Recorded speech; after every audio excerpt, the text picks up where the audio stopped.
అందరికీ నమస్కారం. శ్రీమాత్రే నమః. ఓం నమ శివాయ. ఓం శ్రీ సాయిరామ్. రేపు శుక్రవారం రోజున మర్చిపోకుండా 6 గంటల నుండి 7 గంటల మధ్య ప్రాంతంలో గుమ్మం దగ్గర ఇది చల్లితే చాలు లక్ష్మీదేవి కోటి రూపాయలతో ఆ ఇంట్లో అడుగు పెడుతుంది.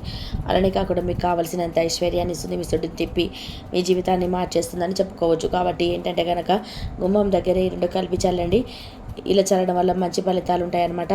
అలానే వచ్చేసి మన ఇంట్లో ఉండే అనేక రకాల సమస్యలతో పరిష్కారం లభిస్తుందని చెప్పుకోదగ్గ విషయం. కాబట్టి ఈ చిన్న పరిహారాన్ని ఈ విధంగా ఆచరించండి, ఆచరించి ఫలితం పొందండి.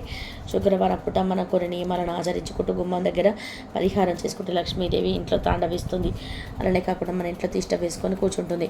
చాలామంది కూడా లక్ష్మీదేవి అనుగ్రహం లేదని బాధపడిపోతుంటారు కదా. అలాంటి వాళ్ళకి లక్ష్మీదేవి అనుగ్రహం కలగడానికి మనకు పురాణాలు చెప్తున్నాయి. కావున ఇలా ఏంటంటే చిన్న పరిహారం ఈ విధంగా ఆచరించుకోండి. ఈ విధంగా చేయాలనుకుంటే చిన్న రిక్వెస్ట్ అండి, వీడియోని పూర్తిగా చూడండి, నచ్చితే లైక్ చేయండి, కొత్తగా వస్తున్నట్లయితే సబ్స్క్రైబ్ చేసుకోండి. నార్మల్గా శుక్రవారం అయితే ఒక లేని వారైనా సరే దీపాన్ని పెడుతూ ఉంటారు.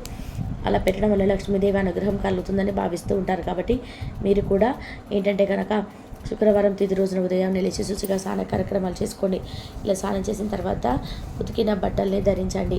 ఇంటిని వాకిల్ని శుభ్రం చేసుకోండి. గుమ్మానికి పసుపు రాసి కుంకుమతో పొట్టు పెట్టుకోండి.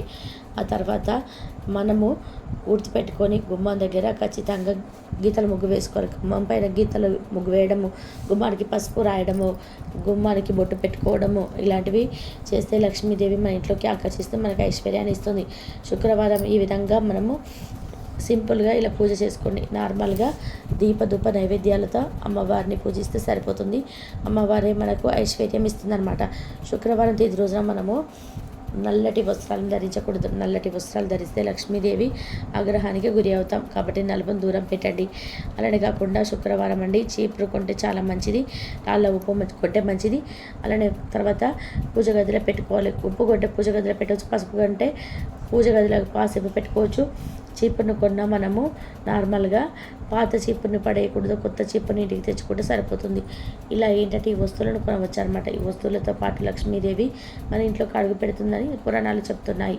అందుకే గుమ్మం లోపలికి లక్ష్మీదేవి రావాలంటే ఇలాంటి చిన్న చిన్న వస్తువులు అందుబాటులో ఉండే వస్తువులు కొనాలి. ఆ తర్వాత శుక్రవారం స్త్రీలు ముఖ్యంగా ఏడవడం, శాపనార్థాలు పెట్టడం, తిట్టడం, కొట్టడం, అలానే తలను వీరబోసుకొని తిరగడం, నల్లటి వస్త్రాలు ధరించడం, దానికి తోడు ఏంటంటే నైటీలు వేసుకొని తిరగడం, గాజులు లేకుండా ఉండడం, గడప మీద కూర్చోవడం, నిద్రించడం గుమ్మం దగ్గర ఇలాంటివి చేయకూడదు. అలా చేస్తే ఇంటికి అరిష్టం. అలా కాకుండా లక్ష్మీదేవి ఇంట్లో నుంచి వెళ్ళిపోతుంది. మనకేంటంటే చాలా వరకు కూడా సమస్యలు ఇస్తుందని చెప్పుకోవచ్చు. అయితే వీటికి దూరంగా ఉన్నట్టు శుక్రవారం గడ్డం చేయించడం, కటింగ్ చేయించుకోవడం, షేవింగ్ చేయడం, జుట్టు కడియించుకోవడం ఇలాంటివి నిషేధించాలి. అలాగే శుక్రవారం రోజు నీచు పదార్థాలు తినకూడదు. ముఖ్యంగా శుక్రవారం ఏంటంటే గుమ్మడికాయ, బంగాళదుంప, అలాగే ముల్లంగి ఇలాంటి కూరలు ఉండవద్దు, తినవద్దు. మన శాస్త్రాల్లోనే చెప్పబడుతుంది అనమాట. అలానే మన ఇంటి నుండి పాలు, పెరుగు, కందిపప్పు, చింతపండు, కారం మన ఇంటి నుండి వేరే వాళ్ళ ఇంటికి ఇవ్వకూడదు. అలా ఇస్తే మన సంపాదన అరించిపోతుంది, మన ఇంట్లో నుంచి లక్ష్మీదేవి వెళ్ళిపోతుంది. అలానే మనకు చాలా ఇబ్బంది కలిగిస్తుందని చెప్పవచ్చు. అంటే ధనానికి చాలా ఇబ్బంది కలుగుతుంటుంది. అలానే ఆ తల్లి మనకి ఇబ్బందులు కలిగిస్తూ ఉంటుందన్నమాట. అందుకే వీటికి దూరంగా ఉండండి. ఇక ఏంటంటే శుక్రవారం రోజు గుమ్మం దగ్గర ఈ చల్లండి. ఈ చల్లడం వల్ల చాలామందికి తెలిసి ఉండొచ్చు, చాలామందికి తెలియదు కదండి. ఏంటంటే గుమ్మం నుంచి కదా మన ఇంట్లోకి ఏది రావాలన్నా సరే గుమ్మం నుంచి వస్తుంది. కాబట్టి గుమ్మం దగ్గర ఇలాంటి చిన్న చిన్న పరిహారాలు ఆచరించడం వల్ల మన ఇంట్లోకి చెడు ఆకర్షించదు, మంచి మాత్రమే ఆకర్షిస్తుంది. అలానే కాకుండా చెడు వెళ్ళిపోతుంది, మంచి మన ఇంటికి ఆకర్షించడం పాటు చాలా అద్భుతమైన ఫలితాలను ఇస్తుంది అనమాట. గుమ్మం దగ్గర చాలామంది చల్లుతూ ఉంటారండి. ఇలా చల్లడం వల్ల దుష్టశక్తి దూరం అయిపోయి మనకి ఏంటంటే దైవానుగ్రహం ఇలా చేరడానికి, దైవ అనుగ్రహం ఆకర్షించడానికి అవకాశం ఉంటుంది. కాబట్టి ఈ విధంగా ఆచరించండి. మీరేంటంటే ఒక గ్లాస్ తీసుకోండి.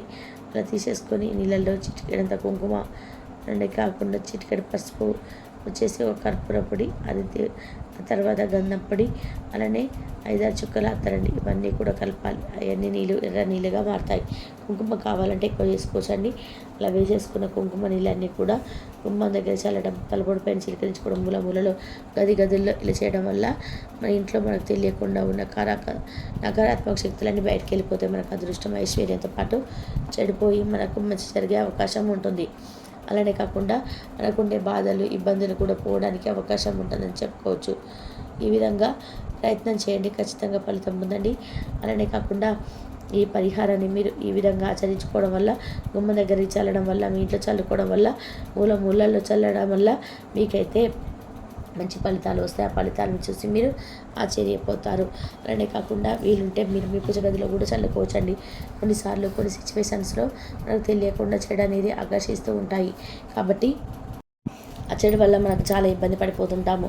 ఇంట్లో సమస్యలు క్రియేట్ అవుతుంటాయి. ఇంటి పరంగా బాగుండదు, పిల్లలకు అనారోగ్య సమస్యలు వస్తుంటాయి, ఇబ్బందులు కలుగుతుంటాయి. ఎప్పుడు చూసినా ఏదో ఒక రకంగా బాధతో మనం ఏంటంటే ఇబ్బంది పడిపోతూ ఉంటాం కదా. అలాంటి వాళ్ళు ఎప్పుడు చెప్పకుండా గుమ్మం దగ్గర ఇది చల్లుకుంటే సరిపోతుందండి. అన్ని సమస్యలకు పరిష్కారం లభిస్తుంది అనమాట. ఇంటి పరంగా బాగుండాలంటే, ఇంట్లో చెడంతా వెళ్ళిపోవాలంటే, చెడు ఉండకూడదు. అలా ఉంటే మాత్రం చాలా ఇబ్బంది కలుగుతుందని చెప్పుకోవచ్చు. చెడు లేకుండా ఒకవేళ సింహద్వారమే మనకి ఏంటంటే మంచి చెడును ఆకర్షిస్తుంది. కాబట్టి అలాంటి కిన్నాడు చిన్న చిన్న పరిహారాలు చేసుకోవడం వల్ల అయితే మంచి ఉంటుందని చెప్పుకోదగ్గ విషయం. కాబట్టి రేపు వచ్చేసి ప్రయత్నం పొందలేదు, ఎందుకంటే మనం ఈరోజు గుమ్మం దగ్గర చెల్లేసుకుంటే సరిపోతుంది కదా. ఆ తర్వాత మీరు లక్ష్మీదేవి అనుగ్రహం కలగాలి అంటే పూజ చేసుకుంటే సరిపోదు. తులసి కోట దగ్గర ఖచ్చితంగా పూజ చేసుకోవాలి. తులసమ్మను కూడా పూజించడం, ఆరాధించడం చేయాలి. లక్ష్మీదేవి అనుగ్రహం కలిగి సకల ఐశ్వర్యాలు సిద్ధిస్తాయి. లేని సంపద వారి సొంతమవుతుంది. తులసి కోట లక్ష్మీదేవి పూర్వకంగా భావిస్తారు. తులసి కోట దీపం పెట్టేదారు ఏమంటారు కనుక, తులసి కోట నీటి సమర్పించేటప్పుడు ఆ నీళ్ళల్లో కొంచెం పసుపు, కుంకుమ, అలాగే ఇవన్నీ కూడా కలిపేసి మనం ఆ నీటిని తులసి కోటకు సమర్పించడం ఇలాంటివి చేసుకోవాలి. ఇలా చేసుకుంటే మంచి ఫలితాలు ఉంటాయి. ఫలితాన్ని చూసేసి మనం ఆశ్చర్యపోతామని చెప్పుకోదగ్గ విషయం. కాబట్టి ఖచ్చితంగా మీ గుమ్మం దగ్గర, అంటే మీ ఇంటి గుమ్మం దగ్గర ఇలా ఏంటంటే చల్లుకోండి. అలా చిలకరించుకొని అలానే కాకుండా తులసి కోట కూడా సమర్పించండి. మన ముందు చెప్పింది ఏంటంటే చల్లటం, రెండవది ఏంటంటే తులసి కోట దగ్గర అండి చల్లుకోవడం, ఇంకా రెండవది చల్లడం వలన ఇలాంటివి చేస్తే లక్ష్మీదేవి తిష్ట వేసుకొని కూర్చుంటుంది. ఇలాంటివి చేస్తే లక్ష్మీదేవి మన ఇంట్లో తిష్ట వేసుకొని కూర్చుంటుంది. ఐశ్వర్యంతో పాటు చక్కటి అభివృద్ధిని కూడా ఇస్తుంది. అన్ని విధాలుగా కూడా మనకు బాగా కలిసి వచ్చేలాగా చేస్తుంది. కాబట్టి ఈ చిన్న పరిహారాన్ని ఈ విధంగా ఆచరించి ఫలితం పొందండి. గుమ్మం దగ్గర ఇలాంటి పరిహారాలు చేయడం వల్ల ఖచ్చితంగా మనకి అలాంటి వాటి నుంచి బయటపడగలుగుతాం. మన ఇంట్లోకి చెడు అనేది ప్రవేశించినప్పుడు అది ఏంటంటే ప్రతికూల శక్తిగా ఏర్పడుతుంది. మన కంటికి కనిపించదు, ఇబ్బంది కనిపిస్తుంది అనమాట. అలా కలగకుండా చేసుకోవడానికి పరిహారం అనేది చక్కగా మనకు సిద్ధిస్తుంది. అలానే కాకుండా చాలా మంచి రిజల్ట్ తెచ్చిపెడుతుంది. చాలామంది కూడా ఇంట్లో పసుపు నీళ్ళు చల్లుకుంటారు, అది కూడా మంచిదే. కాకపోతే శుక్రవారం ప్రత్యేకించి ఈ విధంగా చల్లడం అయితే ఇంకా మంచిదని మనకు వేద పండితులు చెప్పడం జరుగుతుంది. అలానే కాకుండా పరిహార శాస్త్రంలో కూడా ఉంది. కాబట్టి మీరు మీ ఇంటి గుమ్మం దగ్గర ఇలా చల్లేసి ఫలితం పొంది మీరు సుడిని తిప్పుకోండి. మీకుండే చెడంతా కూడా పోగొట్టుకొని లక్ష్మీదేవి అనుగ్రహాన్ని కలిగించుకొని, అలానే మనం ఏంటంటే పరిహార శాస్త్రంలో ఉంది. కాబట్టి మీరు మీ ఇంటి గుమ్మం దగ్గర అయితే ఇలా చల్లేసి ఫలితం పొందండి. అలానే కాకుండా సుడిని తిప్పుకోండి, మీకుండే చెడంతా పోగొట్టుకొని లక్ష్మీదేవి అనుగ్రహాన్ని కలిగించుకోండి. అలానే మనం ఏంటంటే కనుక ఆ తల్లి మన ఇంట్లో అడుగుపెట్టేలాగా చేసుకోండి. శుక్రవారం ముఖ్యంగా లక్ష్మీదేవిని నిష్ట నియమాలతో పూజిస్తే అమ్మవారి యొక్క అనుగ్రహం కలిగి మనకు సంపద చేకూరడంతో పాటు జీవితం మారిపోతుంది. లక్ష్మీదేవి మన ఇంట్లోకి రాదు, మన ఇంట్లో ఉంటుంది అనుకుంటారు కదా. అలాంటి వారి ఇళ్లలో లక్ష్మీదేవి స్థిర నివాసాన్ని ఏర్పరచుకోవడానికి అవకాశం ఉంటుంది. కాబట్టి ప్రయత్నించేసి ఫలితం పొందండి. దీపం ఖచ్చితంగా పెట్టండి. దీపం పెట్టిన తర్వాత చిన్న బెల్లం ముక్క నైవేద్యంగా పెడితే చాలా మంచిది. లేకపోతే ఒక అరటి పండునైనా సరే నైవేద్యంగా పెట్టాలన్నమాట. అలా పెడితేనే మనం పెట్టిన దీపం భగవంతుడికి చేరుతుందని శాస్త్రం చెప్తుందనమాట. అంటే నైవేద్యం పెడితేనే దీపం అంటే భగవంతుడికి చేరుతుందా అంటే అవునండి. దీపం ఎప్పుడు కూడా ఒకటి పెట్టకూడదు. దీపానికి ఒక పుష్పంగా నైవేద్యంగా సమర్పిస్తే అది భగవంతుడికి చేరి భగవంతుడు మన సమస్యను తీర్చి మనకు అద్భుతమైన ఫలితాలను ఇస్తాడు. మన సుడిని తిప్పుతాడు, మనకంతా కూడా మంచి జరిగేలాగా చేస్తాడు. కాబట్టి ఈ విధంగా మీరు ఆచరించుకొని ఫలితం పొందండి. ఇక ఆ తర్వాత ఫలితం పొందండి. మంచిపై చిన్న పరిహారం చేసుకొని గుమ్మానికి పూలు కట్టండి. ఈ పూలు కట్టడం వల్ల మంచి జరుగుతుంది. శుక్రవారం తేదీ రోజున ఎవరైతే పూలు గుమ్మానికి కడతారో అలాంటి వాళ్ళ యొక్క సుడి తిరిగిపోయి వారికి అంతా మంచి జరిగి వారి జీవితంలో ఉండే కొన్ని రకాల సమస్యలు పోతాయి. మన ఇంటిపై మనకి ఏంటంటే నరదిష్టి, చెడు దిష్టి దోషాలతో ఇబ్బంది పడిపోతుంటాం, బాధపడిపోతుంటాం. మనకేం చేయాలో కూడా కొన్ని సిచ్యువేషన్స్ అర్థం కాక మన సతమతం అయిపోతుంటాం కదండి. అలాంటి వాళ్ళు ఇప్పుడు చెప్పే విధానంగా గుమ్మానికి పూలను కట్టండి. గుమ్మానికి పూలను కట్టడం వల్ల మంచి ఫలితాలు అయితే ఉంటాయండి. ఆ పూలను కట్టడం వల్ల మంచి ఫలితాలు వస్తాయి. షాక్ అయిపోతారు, ఆశ్చర్యపోతారు అనమాట. అందుకే ఎర్రటి వస్త్రాన్ని తీసుకోండి. చిన్నదైనా పర్వాలేదు. అంటే నార్మల్గా 2 పుష్పాలను పెట్టుకోవాలి, అంతకు మించి మనం పెట్టాల్సిన అవసరం లేదు. ఇది ఇలా మూట కట్టి పెడితే చాలా మంచిదన్నమాట.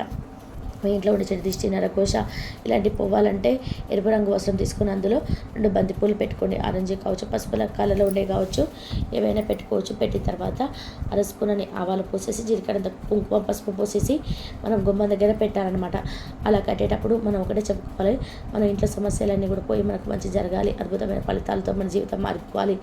అలానే కాకుండా మన ఇంటిపై ఉండే నరఘోష, దిష్టి దోషాలతో పాటు కుళ్ళు, కుతంత్రాలు ఇవన్నీ కూడా ఉంటుంటాయి కదా, అవన్నీ కూడా బయటపడాలి అనేసి మనము సంకల్పం చెప్పుకొని గుమ్మాన్ని కట్టుకుంటే చాలా అద్భుతమైన రిజల్ట్ అయితే వస్తుంది.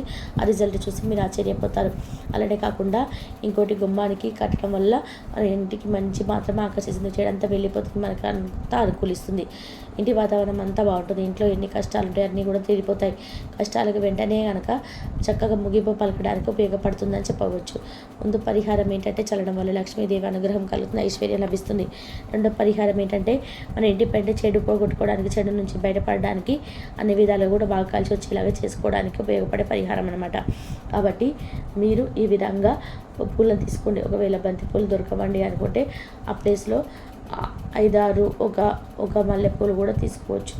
ఇలా బంతిపూలు అయితే 2 తీసుకోవాలి, పెద్ద సైజులో ఉండేటివి. చిన్న సైజులో ఉంటే 3 తీసుకొని ఇలా తీసుకొని మీ ఇంటి గుమ్మాన్ని కట్టుకొని సరిపోతుంది. మంచి ఫలితం వస్తుంది. అలానే మీ ఎదుగుదల బాగుంటుంది. మీ యొక్క ఇంటి పరంగా బాగా కలిసి వస్తుంది. ఇంటిపై ఎవరైనా భయంకరమైన చెడు ప్రయోగాలు చేస్తే వాటి నుంచి విముక్తి కలగవచ్చు, బయటపడవచ్చు. ఇలా అంటే ఇక్కడ గుర్తుపెట్టుకోండి, మనము ఇది కట్టడం వల్ల మన ఇంటిపై ఏదైనా ప్రయోగం జరిగినా వెళ్ళిపోతుంది. మన ఇంటికంతా మంచి జరగడంతో పాటు చాలా అద్భుతమైన రిజల్ట్ వస్తుందని మన పరిహార శాస్త్రంలో క్లుప్తంగా చెప్పడం జరుగుతుందన్నమాట. అంటే ఎక్కువ రోజులు ఉంచుకోవాల్సిన అవసరం లేదండి. కొద్ది రోజులు అంటే కనుక మనము ఒక వారం రోజులు ఉంచుకోవాలి. శుక్రవారం కట్టి శుక్రవారం తీసేయాలి.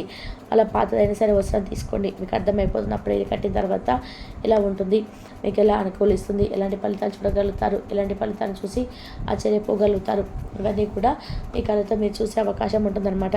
గుర్తుపెట్టుకోండి, మనం ఎంత సంపాదించుకున్నా కూడా బాగాలేదనుకుని ఇల్లు సంపాదించిందంతా వేస్ట్ అయిపోతుంది. ఇల్లు బాగుండాలి, సంపాదన పెరగాలి, దైవానుగ్రహం కలిగే దేవుడు కూడా మనం అనుగ్రహించాలి.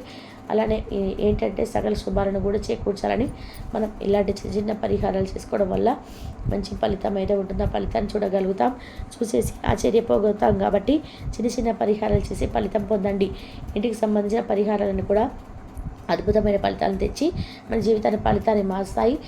కాబట్టి వీటిని ఈ 2 పరిహారాల్లో మీరు ఏదైనా చేసుకోండి. మీకు ఉండే సమస్యలు బట్టి పరిహారాలు చేసుకుంటే తప్పక సిద్ధించి అమ్మవారి అనుగ్రహాన్ని కలిగించి, అలానే కాకుండా మీ ఇంట్లో సకల శుభాలు చేకూరేలాగా చేస్తాయి. కాబట్టి రెండింటిని కూడా ఆచరించవచ్చు. అలానే కాకుండా ఒకటైనా సరే చేసుకోండి. అంటే మీకు ఏ ఇబ్బంది ఉంటుందో అలా ఆ పని చేసుకోండి. ఇంకా తర్వాత శుక్రవారం రోజున మర్చిపోకుండా బెల్లాన్ని తినండి. బెల్లం తింటే చాలా మంచిదండి. బెల్లం తినడం వల్ల అద్భుతమైన ఫలితాలు వస్తాయి. బెల్లం ఏంటంటే మీరు ఆవు నెత్తిలో ముంచి తినవచ్చు, లేదా డైరెక్ట్గా చిన్న ముక్కను బెల్లంగా నోట్లో వేసుకొని ఆవులు తినవచ్చు.